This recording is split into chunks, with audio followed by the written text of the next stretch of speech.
ધ્રુવ ભટ્ટના પુસ્તક તિમિરબંધીમાં નાનકી ડોશી નાનકડી સતીને બોલાવીને કહે છે કે લોકો આપણી કાબિલિયત વિશે જેવું માનતા હોય એવું આપણે પણ માનવા લાગીએ ને તો વિદ્યા આપણને છોડીને જતી રહે. કેટલી સુંદર વાત છે કે જો લોકો આપણી કેપેસિટી ઉપર ડાઉટ કરતા હોય, લોકોને હોય કે આનાથી નહીં થાય, અને એ આપણે પણ લોકોની જેમ માનવા લાગીએ તો પછી આપણી અંદર ખરેખર જો કેપેસિટી હોય તો એ જતી રહે, તો એ આપણે ન કરી શકીએ. અને બીજી બાજુ લોકો તમારા ભરપેટ વખાણ કરતા હોય, એમને લાગતું કે આ તો ભાઈ શું છે, અને આપણે જો એને માનવા લાગીએ તો આપણી અંદરની વિદ્યા હોય ને આપણને છોડી દે. લોકોએ અર્જુનને ખૂબ વખાણ કર્યા, હા શું ધનુર્ધારી, શું ધનુર્ધારી. અર્જુન એ વાતોમાં આવી ગયો ને એટલે જ કાબે અર્જુન લૂંટ્યું વહી ધનુષ વહી બાણ, એ જ ધનુર્ધારી અર્જુનને કાબાઓ લૂંટીને લઈ ગયા હતા. એટલે ખાલી વાત નાનકડી છે પણ સમજાવે છે કે સતત રહેવામાં મજા છે.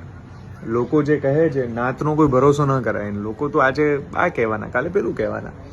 વ્યક્તિએ પોતાનામાં જીવવું જોઈએ, પોતાની જાતને અને પોતાની વાતને પોતે જ જાણવી જોઈએ.